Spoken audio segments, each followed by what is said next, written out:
Where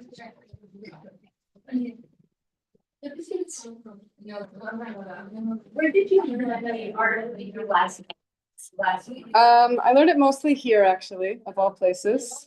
One second, I'll just get this working and then I can. Okay, I think we made it. Okay, so my life story in 2 words. Hi everyone. Shabbat Shalom, Amos. My name is Sheva Chaya. You guys all understand English?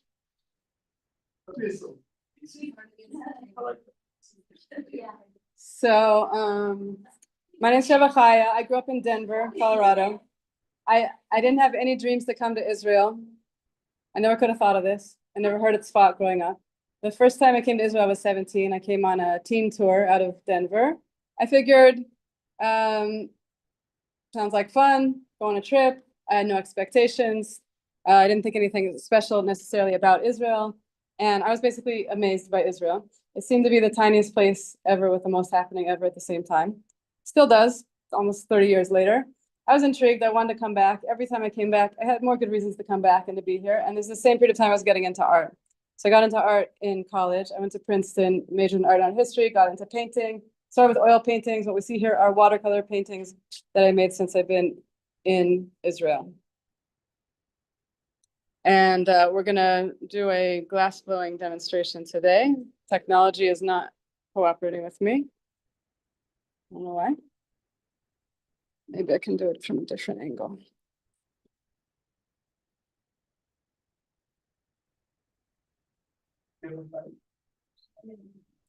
Yeah. No. It's Shlomo Kalva. Manyan, why is this giving me problems? Probably because it's going to be really good.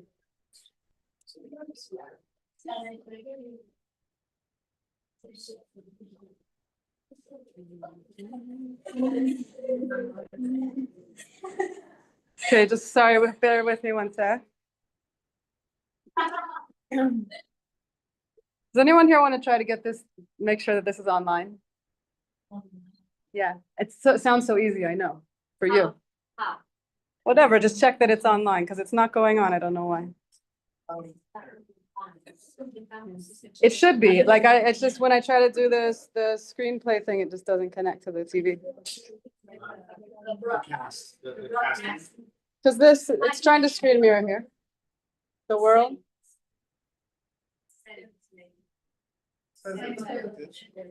So it's connected to Wi-Fi. Yeah, we need to get on Wi-Fi. Nice. I'm glad I asked. Yeah, TP-Link, that's it. Oh, password. It's such a good question. Oh no, I have to type this in here. It's so funny.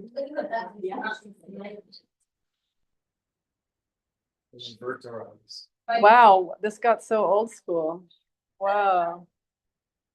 Seriously. No, this is too hard. It usually connects on its own. Yeah, this is so weird. I don't know. You know how sometimes things just reset themselves. So you've got been living in Scotland for how long? 20 years. 30 since you first visited here. Yeah. This is really making me to warm up well for glass blowing. I don't even know if this is the password.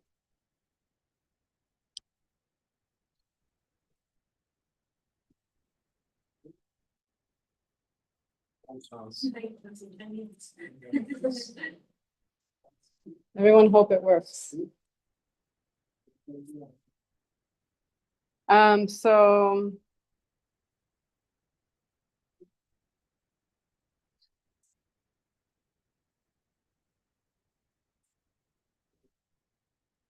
I don't have the password. We have phone service. Yeah, it's so weird that it's did this. Well, the whole thing is that it needs to connect through Wi-Fi from the phone to do screen sharing from my phone to show. Right, okay. Like that's what maybe you can help us again. There's different angles to do these things, which is always like helpful if you know how to find it. Like you do, oh, you're on Wi-Fi.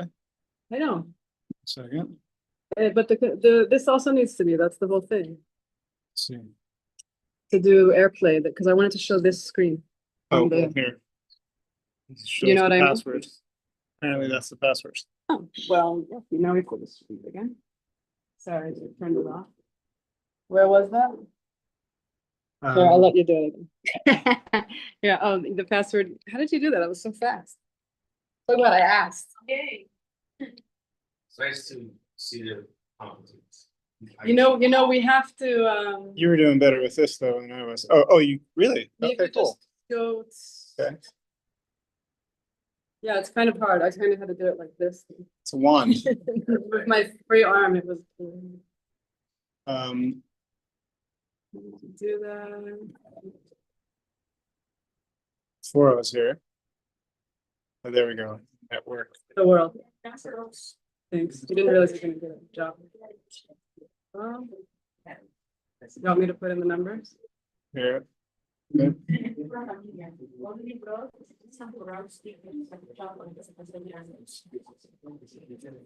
Actually,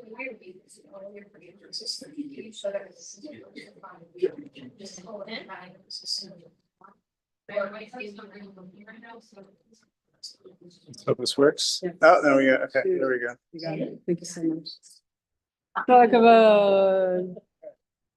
Thank you very, very much. Okay, and then I gotta get out of here, I guess.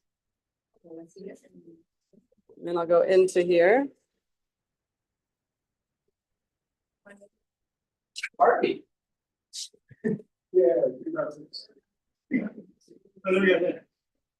Nice. Thank you so much. All right. You'll see it. It's worth it.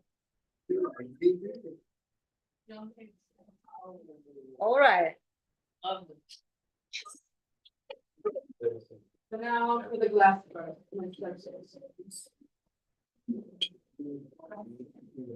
So we'll do it like that. Okay. So, I'm gonna start, I'll explain as I go. And I'm gonna invite Moshe Noam up at a certain point to help me make the piece. So, if, I'll tell you, Moshe Noam, I have one question for you. If you want something like short written on it, maybe your name or the date or the something, but short, like a word or two, not like a whole character hill.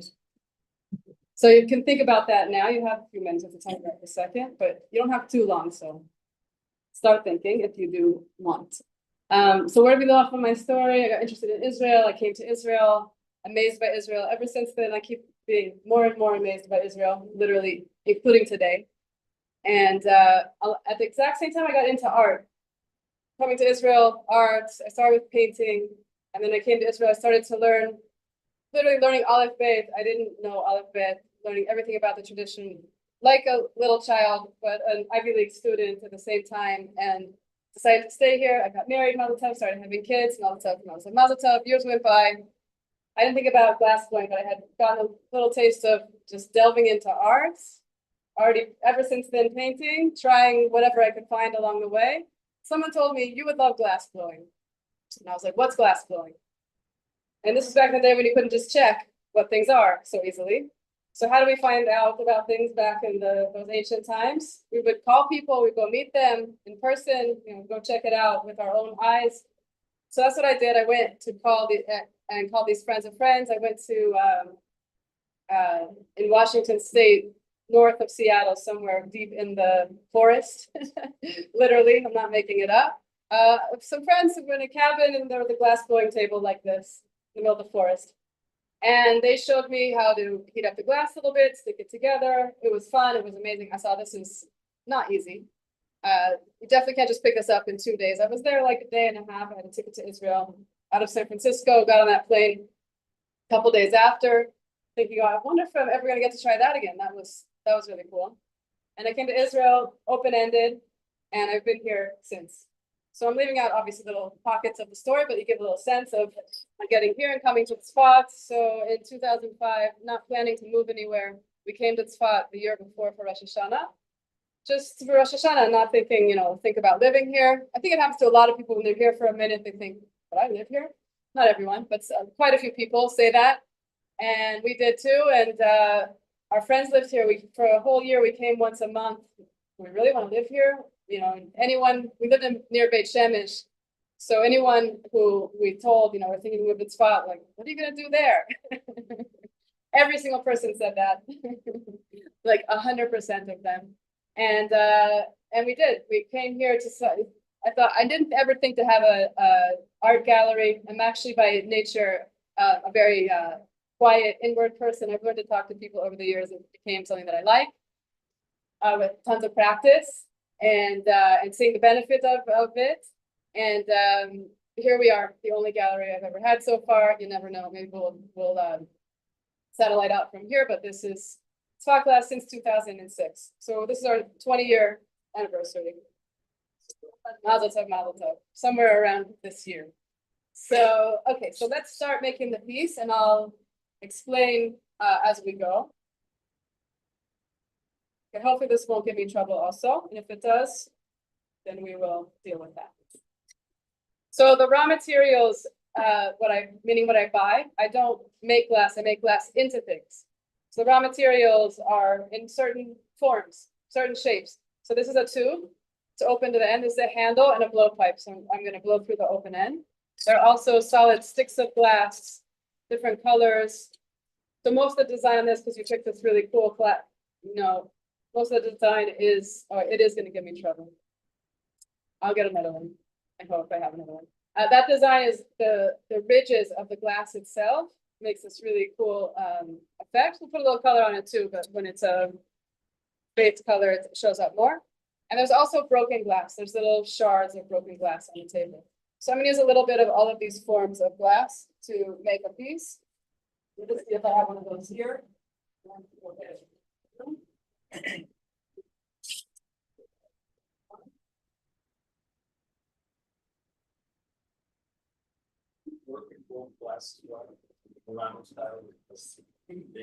I have done it, but the setup here that I've been doing here in Tzfat is torch wood. And so, you can still build larger sculptures or whatever. It ends up being many pieces together. I'll be right back.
All right, guys, sorry, thanks for the patience.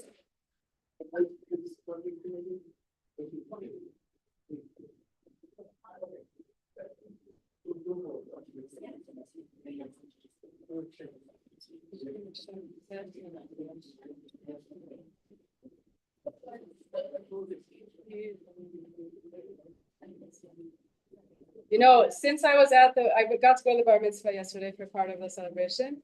And our bar mitzvah boys, sorry if I'm pointing out too much, but it's your moment, so you gotta be there. So his name is Moshe Noam, and it really affects me, the name Noam, because it's such a beautiful name. I always loved it.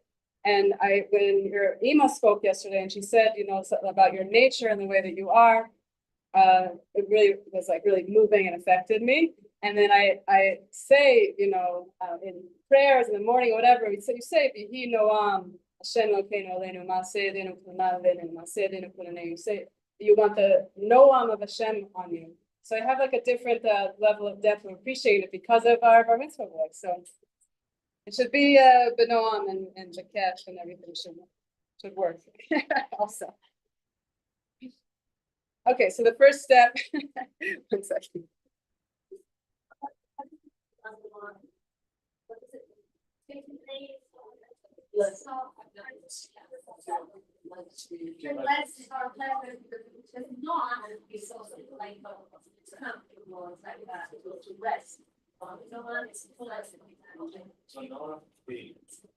It's like neimut, like it's like a pleasantness. Like naim. Okay, Yofi. Everything works. So the first step is how to watch. Okay, we're gonna watch glassblowing for a few minutes. So there's a bright fire here. Sometimes people want to stare right in the fire. Don't stare right in the fire. I have these glasses so I can work directly looking in the fire. So what do? Watch my hands. You see my hands on the side? So when you're watching my hands, even when it's super bright, you can see them. It's only super bright a little bit. But just watch my hands anyway throughout, and that's the way you'll get the most out of it. So basically, I'll fill in the story a little bit more as we go. I noticed when I came to Israel, part of why I was drawn to come back so much was that I saw that here things look different. People seem to be more awakened to their hearts and meaning and purpose in life in a way that I hadn't seen. I'm just opening the end of the tube by breaking it.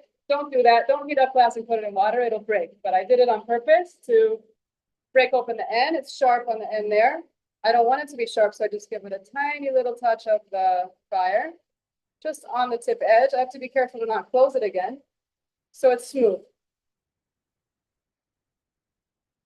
So this kind of deeper connection to meaning I noticed, and not kind of, majorly, and also the learning. I was always had the great gifts of being able to have a great education in the realms that I grew up in, and yet learning from a Rebbitzin in her salon, very simple, you know, type of a place, not a big fancy auditorium like at Princeton. But what she was saying and what we were learning from the Torah was just so much more meaningful. It was life affirming and also giving direction, and also giving importance, not just interesting and proving that you're smart type of content, but really important life type content. And I want more of this. I want to also learn how to be like this more. So I got pulled in, and I love to learn. I'm like a learning type person. And I was amazed, you know, our tradition has such a deep treasure chest of teachings. People told me, yes, Sheva, everything is in the Torah, anything you could ever imagine. Watch the glowing area. So stretching it out, right? We have little moments of great opportunity to make a change. And it's already back to a solid. That was quick. And now I'll use the fire also to cut the glass. So it's still a little bit hot there, but not moving. Now I cut it. Now we're back to, now I have the piece for the base and the next handle. This one's closed on the end. I usually open them right away to try to be ready for whenever the next plan will be. Shocking the glass to break open. Not recommended to do that. And a tiny fire polish of the edge. And it is not sharp. So this will be our base piece. So people told me anything could ever imagine in the Torah. I said, great, where is glass blowing in the Torah? This is my, current, was also 20 some years ago, my interest. No quick answers. This is before the days of quick answers. If we are actually in days of quick answers, and you had to actually know what's safe, where it is, what's safer, actually have the safer, be able to look it up, be able to read it, be able to understand it. I didn't even know all of it. I didn't even know what any of the sparring were called or how they're organized or what was going on at all. Except for that there's this amazing teaching flying. So I didn't know how to look for myself. And I would ask, I already started showing people glass blowing like I'm showing you. And eventually some yeshiva bafrim came and I was showing them glass blowing. And they said, we're gonna help you. We're gonna look for sources for you. So they got me a little group of sources. And when we get back to me making the rest of the piece, that's where I left off. We're gonna get to those. So Moshe Noam, please stand up, turn around this side. And I'm gonna teach you a technique here. You can pick a pair of glasses. Maybe yeah, those are good. Let's do this. So first I'm gonna show you and then you're gonna try, okay? So just watch from this angle so you can see the whole thing. So you're gonna hold this stick of glass like you hold the handlebars on a bike, like a fist. And then it's like the fingers are walking. You see how it's spinning around? I'll give you a clean one on the one. I won't give you a balagan, but I'm gonna clean that off for us.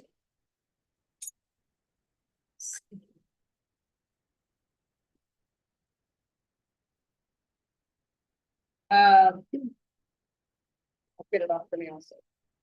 Need? Okay, pretend that's clean on it. So spinning, and then I want you to put the end of the rod into the fire, okay? Like about 10 centimeters back from the bright part. I'll remind you the details if you forget. Try to keep it right in the fire, not above, not below, right in there. It's a bit of a challenge. When it starts to glow, keep spinning. See, it's really glowing now. I'll tell you when it's ready, and I'll tell you to bring it out of the fire, squeeze the tip end, close the tweezers, and pull. Pull your hands away from each other, keep pulling, and it'll stop on its own. When it stops, hold it straight, count 1, 2, 3, and you can already let go. It's back to a solid. Then you want to bring the tweezers back a couple centimeters over. So we want to cut it here now where the thin comes out of the thick part. So I'm just holding it here. I'm not spinning now. Put the thin and thick where they meet in the flame and pull apart. Okay, you ready? This spinning, try to put it right about here. Yeah. All the time turning, right about there. Yeah, all the time spinning. Try to do it yourself. Here, you'll see. Harder than it looks. Yeah, keep going. Very good. See how it's glowing? We need a bit more. Especially blue gets, it's a very stiff color. So you need little extra heat. Good, keep going, don't stop. Hold these and keep spinning. What's that? Cobalt. Yeah, okay, bring it out towards you. Squeeze the tip end. That tip end over here. Yep, and pull. Pull, pull, pull, more, keep going, keep going. Amazing. Great, when it stops, count to 3. Open, good, now hold it about an inch over. Wait, yeah. A big inch. Oh, you probably don't want inches, 10 inches. Okay, here. And pull. Beautiful. Amazing, yay. Okay. Okay, get to do one more thing, so stay with me up here. Yeah. Did you want to ask something? Or? Okay. So every color, what makes the color is whatever you add to the glass. So blue is cobalt. Cobalt's like a famous blue color called cobalt. It's actually an element in nature, cobalt. And the other ones are other ones as well.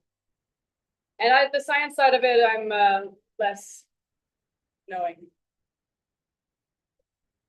Okay, so I'm going to share with you now the next technique you get to help with me, and also how it's connected to what these boys, Yeshiva Buffing, found for me, the sources. So one of them said something that reminded me exactly of what we do in the glassblowing.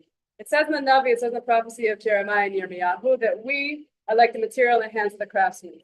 In Hebrew, it's kafar bayadi yotzer, right? We're the material. Usually this comes out around Yom Kippur, but we're heading towards Yom Kippur now. And it's good to remember any day. We're the material in the hands of the craftsman. So when we see a material, we could relate to the material. How are we like clay in the hands of the potter? Did you ever stop and think, you saw someone or made a clay pot? How are we like that material? How are we like wood in the hands of the carpenter? Also interesting to think about. How are we like glass? What do you think of when you think of glass? Watch what I'm doing here. See, I'm rolling this in the broken pieces and they stick. Okay, and then I go back in the fire. So I'm going to melt them in a little, and then I'm going to have you hold it, and then you get to do that also. Okay, so now we're adding color. Let me just show you guys. See those little shards? Those are broken pieces of glass now stuck to the surface. They're not melted in yet. We're really in the middle here of a process. Okay, it's a totally different weight. Hold it, hold it. You got a good grip. It's harder. Yeah. Okay, try to turn it. Good. And get it. We want to get the end hot. Yopi. Keep going. Try to do it yourself. Why did you add? Huh? I rolled them in. There's little shards on the table. Remember I mentioned there's broken glass? So there's a pile here of little broken pieces. Yeah, hot glass is sticky glass. It's also stretchy and it's also sticky. So you got a good grip. You bring it over here and roll it in those yellow pieces. And kind of push into it. Yeah, good. Okay, great. Back to the fire. Very good. A little further back and try to just spin it until you tell me that your hand is getting covered. Might as well make it work. Stop. Okay, it's fun. So this technique of adding color, of broken glass and sticking it to the glass and the whole glass reminded me of this idea of how we are like the material in the hands of the craftsman. Because those are the attributes of glass. Glass is, who here has broken a glass? Everyone breaks glass. And here we're seeing, when we see glass blowing, the opposite face of glass. One of the total opposites of what you could ever imagine. What we know glass is like, when I ask people, there's a big category of broken, sharp, dangerous, all those different things about broken glass. And when it's hot, it melts, it's glowing, it's sticky, it's stretchy. You can blow it into all kinds of different shapes. Amazing. Okay, I'm gonna take over. Great job. Okay. And you tell me if you want me to write something on it soon, okay? Like really soon. Okay, you're welcome to stay up here if you want. And you're also welcome to sit, whatever is good. So these attributes of glass are so interestingly opposite. It's a huge paradox. Glass is the most breakable material, and it's unbreakable when it's hot, when there's a fire. When it's hot, when you heat it up. Like now, this isn't breakable. I can change it. So, and this is totally breakable. So here's where it starts to get really interesting. We're not just in any place here. We're in Tzfat.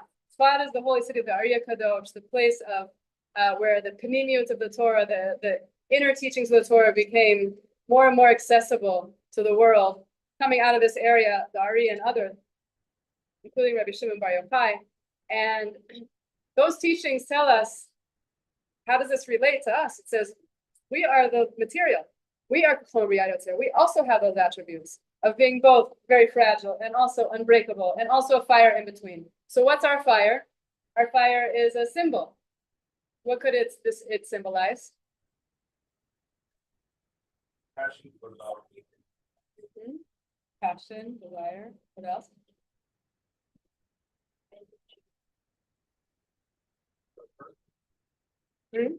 Fervor. Fervor. Okay. See how they're all melted in now? Now it's all sweet. Struggle. Okay. Let's ask the question a little bit more meduyak. How do we get there? The whole thing is shifting from being the most breakable to being unbreakable. And the fire symbolizes that. So what types of things in our life make us get to this state of being unbreakable? Faith. Emunah. The example of like our soldiers being Mesirat Nefesh, learning Torah, tefillah, thinking something good, doing something good, listening to someone, smiling at someone, all of the connective type of things that we are doing hopefully all the time. That's our fire. And that makes us actually unbreakable. And we actually have really strong examples of this from this past time period with the war, specifically the soldiers. So I had a group of soldiers here, of wounded soldiers who came to see glassblowing like I'm showing you now. And I shared this with him, and one of them said, you know, Sheva Chaya, it's only true when it's all of us together that we're unbreakable. One person actually can break. And we know that too. And the glass shows us that too. The nature of the glass is, I have this, you asked, where do these dots come from? There's a pile of broken pieces on the table. Broken is separate. And then you bring the fire, you bring hot glass, so you bring the fire to it. It can't stay separate. And it not only can't stay separate, it becomes unbreakable. So that's like us. And that's why it's so important to keep doing all the good things, all the connective things of having emunah and speaking good and thinking good and seeing each other with a good eye. Kam Yitzvah for Shabbos, having our bar mitzvahs, doing all the good things that we do. Okay, a little bit more design and we're making the shape. Did you want me to write something on it? You're gonna spell it, okay? I know how to spell it, but I never want to misspell in glass. It's a problem. Okay, so now we're gonna write a little and we're gonna blow it. Believe it or not, we're close to the end, but the action pieces are about to happen.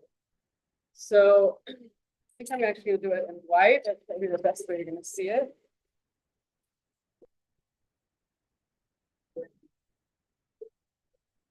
So glass in Tzfat glass, when I started learning glass blowing, being from Colorado, you know, you could just blow glass in Colorado. It's like a thing. I thought, you know, I'm not in Colorado. This is Eretz Yisrael, this is Tzfat. And in the foot of that, of thinking, you know, what would the Ari say about glass? Or what do our sages say about glass? I can't just look at glass as a physical material. Obviously, it has something deeper to tell us. Because I was here, because I was in Eretz Yisrael and in Tzfat, so that's why this place exists the way that it does. So when we look around and see kind of the magic of this place, of this gallery and what it is, it's based on that, as far as I can tell, that the intention and where we're coming from is to connect it to this place, and this place is a very special place. Being in Eretz Yisrael Bichlal and being in Tzfat, a very, very holy city. And realizing that the way that we look at the world can't be with outside eyes. We have to look inside. And when we look inside, then we actually know how to live. And then we know what we're living for, what this is about.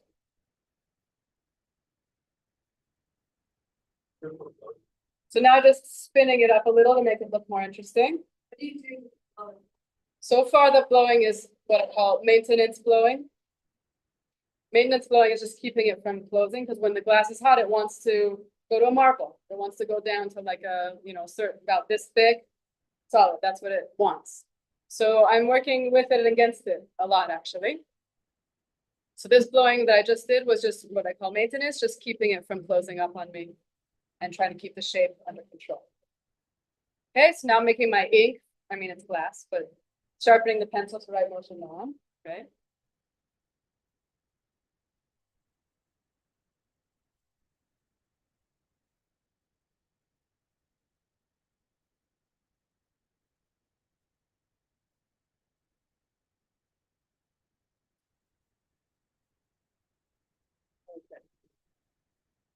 Moshe is Mem, Shin, Om. I know how to spell. I just have to be really careful when I draw in glass because it's not an easy eraser on the back of this. Yes. Stakes are high.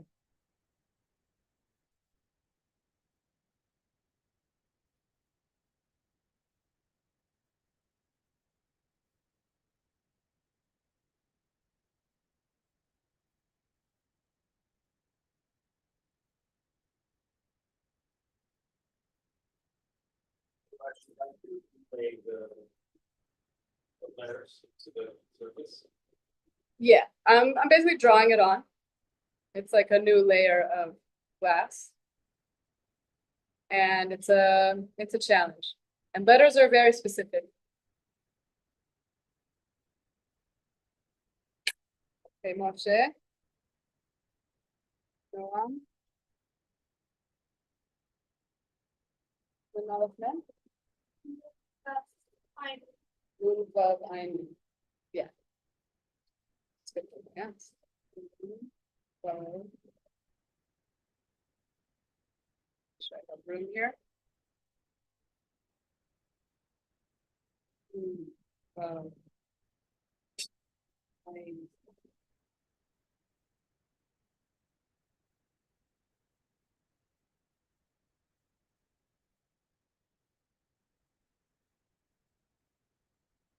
Okay, so I'll get it heated up just so we don't have problems, and then I'll show you how it looks, and then we're gonna make the shape.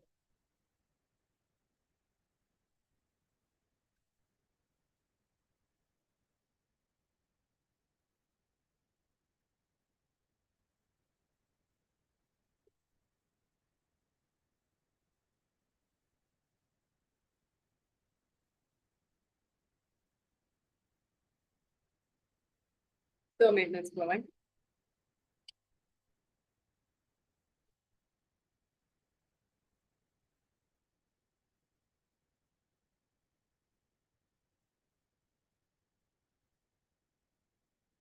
Show you first. First follow it, right? It's okay. I realize I can't really show you in the camera because it shows it backwards. It's like confusing for people, so I'll show you after. So. Okay, so the blowing. Every artist has tools, machines, different ways of shaping the material, changing the shape. The glassblower's main tool is their breath. It's the life force, it comes from inside the person. You can't live without it. It's not so you can just go to the hardware store and get another one like the saw or the hammer. So it gets us thinking about one of these most basic aspects of life, of breathing. Normally, we don't really think about breathing, but there are moments in life where suddenly we pay attention.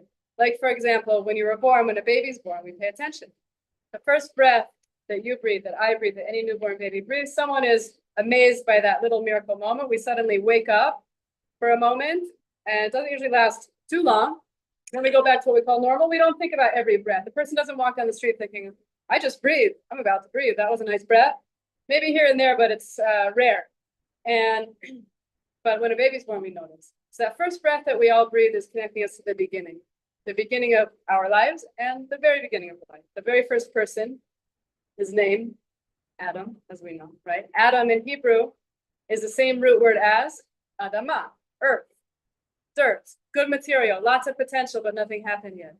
And then it says this little puff of air is blown into Adam, full of potential, and came to life. He became an animated, active, speaking human, breathing. So we are the people. And every breath we breathe, when we start to think about it, is this amazing miracle. Enough air comes in at the right moment, not too much air goes out at the right moment.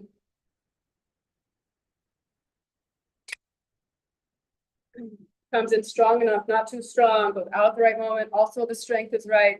It's very, very super specific. And glassblowing is like that also. In order to get this right, part of why I'm so careful and pause in between and try to make sure everything's good is because if you don't get it right, it's not going to work. You have to get it just right. I have to heat up the glass enough, but not too much. I have to blow at the right moment. I have to stop blowing at the right moment. What happens if I blow too hard? It's a bubble. It'll pop.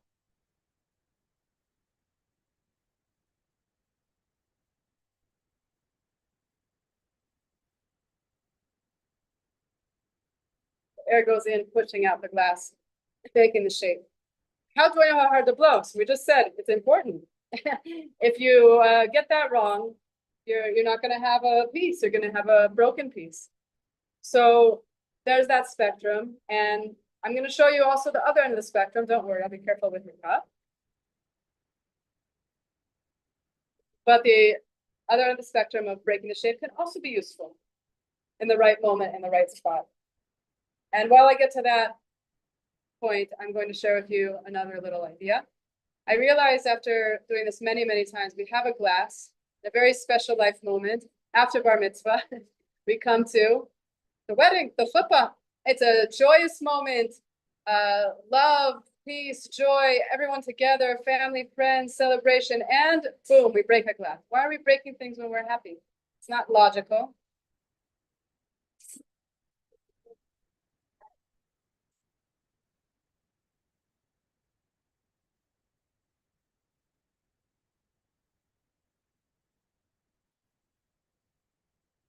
Remember, and specifically exactly at that moment, because we're so happy, we have to remember, wait, the world isn't fixed yet. We might be confused and think everything's good, but as long as there's not a house for Hashem and Yerushalayim, we're not there yet. That's not only our symbol, it's a fact. And at that great moment of joy, specifically at that moment, remember the temple was destroyed, it needs to be rebuilt. So we're also hoping and praying for the rebuilding and for the couple all over a glass under the football. Breaking the glass. I realized I make him break glass all the time. I can make a glass to be broken. Watch how I open this up. On purpose. Popping the bubble to take the handle off. So I finished with that handle. You don't want to do that when you don't want to do it, but it can be helpful if you get it in the right spot in the right way. So I decided to start making a wedding glass for couples. They break under the chuppah, and the pieces are saved and sent back to me here. And just like we saw today, I heat up a new piece of glass, rolled in the broken pieces. Some of them stick. And from that, I make a gift for the couples. The design on their piece is the pieces of the cup that they broke under the chuppah.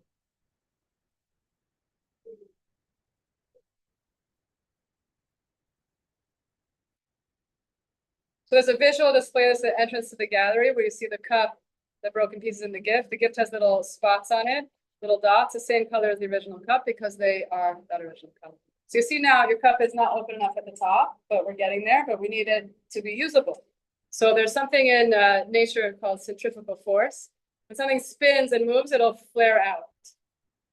So we know this in like cloth. Here we know glass is moving, so extra spinning and extra heating to open it up.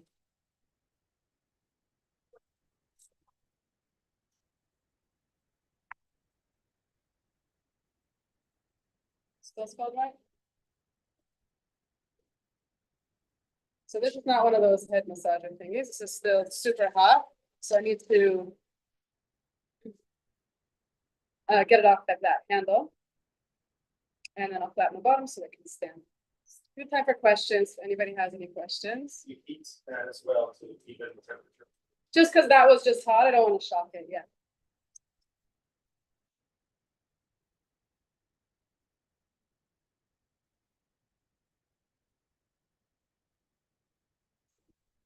And by the way, this type of glass, it's not the brand, but it's like Pyrex, meaning you could put it in the dishwasher, you could light a candle in it, you could drink hot coffee, you can boil something in it. It's usable glass like Pyrex for the heat. So that's part of why I make things that can, sit over a candle, like the pomegranates. The heat won't break the glass. Definitely won't melt it.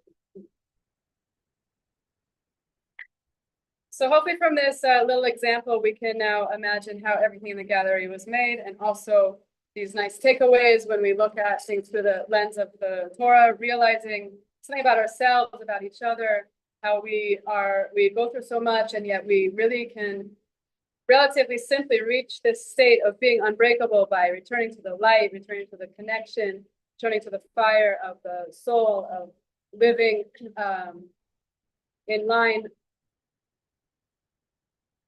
as they would say, with the tree of life, being connected, and how precious is life, every breath, how specific it is, the wonder of it all, and how Hashem must be thinking of us a lot, actually, not just, does Hashem pay attention or not, but every single breath, tens of thousands of times a day and night. It's exact. It works. The Pelegadon.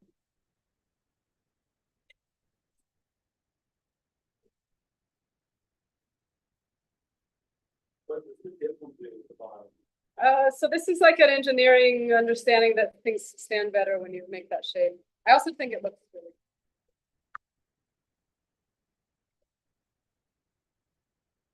Make sure this stands okay. Okay.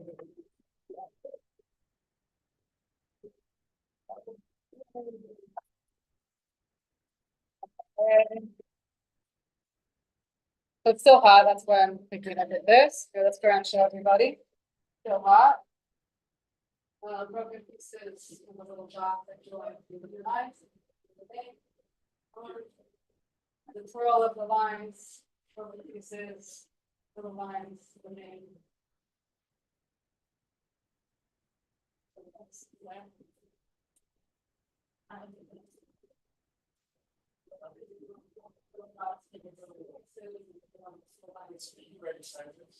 I hold it like there's a certain angle that I like hold it to the most stable and try to do this. It's very hard. It's about nice enough. You read it.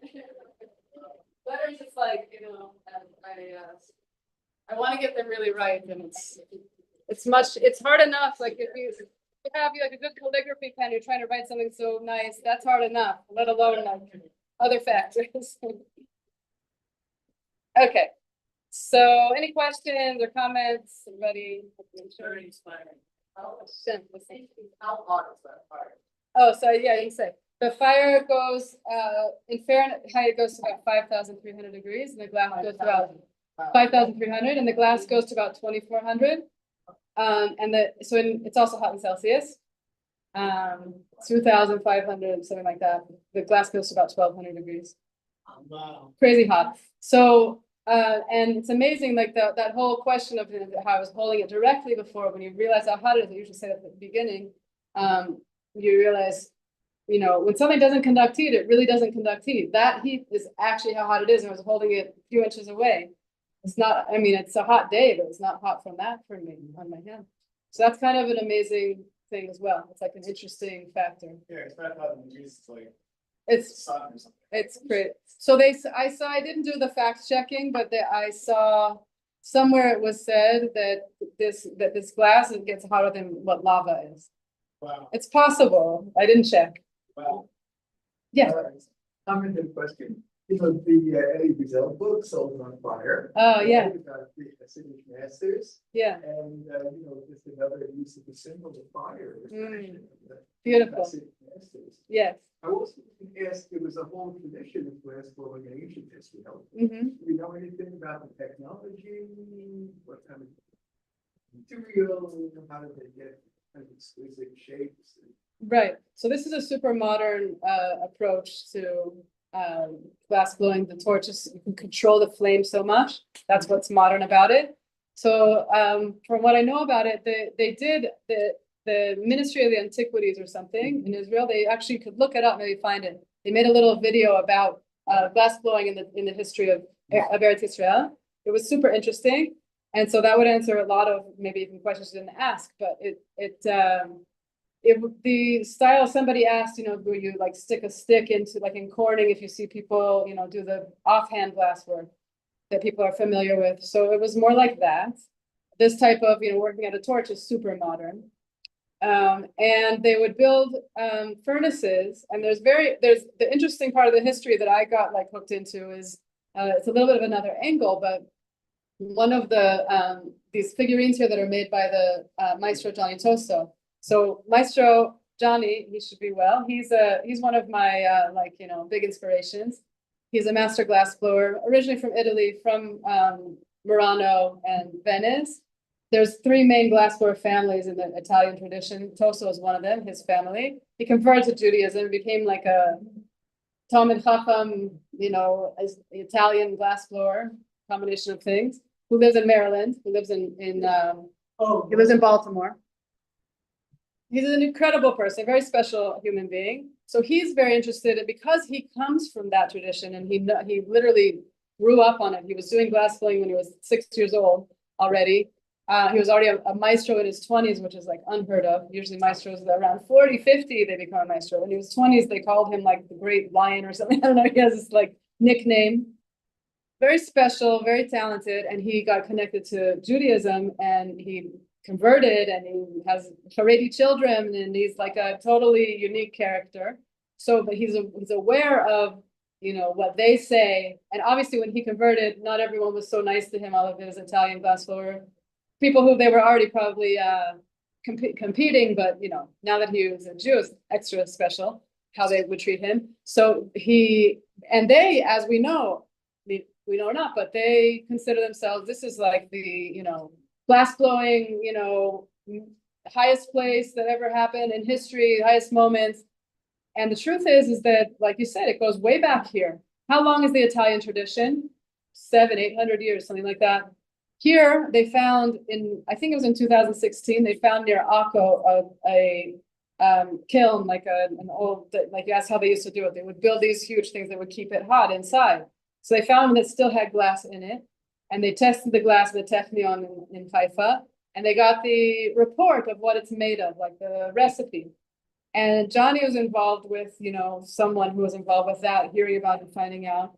And he had him send the results. What is this glass made of? Because in Italy, they're claiming that they have the oldest glass, and this is the tradition, period.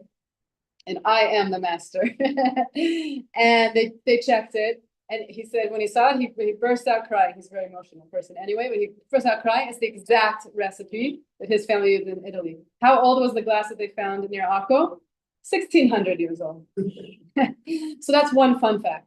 And another fun fact, like the things that get my attention, these type of things, is that back in the day when there were great glass blowers wherever they were, so there were like kings in the different European states or whatever, countries, and they would want their whatever for the church or their castle, they would want gold. They had this great mystery of being able to use gold, but they don't want the whole dome to be gold. It's expensive, etc., and all that, but they definitely want gold there. So they had this thing that they would want to encase gold in glass, and it's a secret that he says that he's the only person left who knows it. Maybe he'll tell me, I don't know, but that's one of the things that they would do is they would prepare. He said like bricks and bricks, like huge edifices. The whole thing, it looks like a big gold dome. It's encased in glass. Very interesting.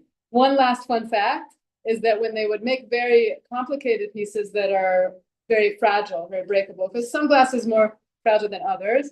So how would they transport it back it's hard enough now. You can fly it and all the packaging and all the stuff. In those days, they had horses and wagons and bumpy roads. Nothing was paved. Like you can imagine bouncing something along that's made of glass, it's going to break. So I feel like this is like an agadah, that it might not even be true, but I believe it in my, like, you know, I want to believe it's true. He told me that they would make boxes like and put water in it. They would put them in floating in water. And that's how they would transport it when they didn't have like a clear road. They would put the glass in water. So a bunch of fun facts. And we should be blessed. We're blessed with the fire and the light of connection of the Torah of life, and live life in that way with a you know, true Ayin Tovah, and any of the visual inspiration that we got from this, that we're getting from the artwork in general, we should take it. It's valuable. It's valuable. We can use it to remember how inspired we are, to be able to kind of see it in our mind's eye, who we are, what we're made of. Shabbos, thank you so much. Toda rabah. What's the fuel? So it's butane and oxygen. Oh, It's safe to use propane. see like more oxygen the hotter it gets, or Until it doesn't. For the most part, yes, the oxygen's boosting it up to higher. And then at a certain point, if you put it too strong in the oxygen, it's colder. It's not cold, obviously, but it goes to a point where it's not going to heat it up as much. There's like the happy spot. I have a double oxygen, which is like, you know, there's like nicer cars and less fancy cars. So this is a more fancy torch where I can control it even more. So when I got that, what I like to do, this drawing that I could write his name. So this is a very unique thing, not just before, but a lot of even glass blowers don't do it or wouldn't do it. It's a total unique skill that you could only do with a very pinpoint flame. It's very hard even with, but with any type of bigger flame, it's just out of control. That tiny stick wants to like curl up, and so to control it, that tiny flame is my only hope that I could actually try to do such a thing as this type of drawing, which I happen to love. wow. That's really cool. It's funny because like if I would have looked at this without seeing you make it, I would have thought that you like put on like paint afterwards. Yeah. Yeah. It's crazy. Mhm. Wow. Did you do a lot of Yes. scrap glass for your, like, where? Mostly not. I buy the glass. I get the raw materials, and the scraps I try to figure out how to use them as much as I can, but it's not very easy to figure out how to use the Oh, scraps. so all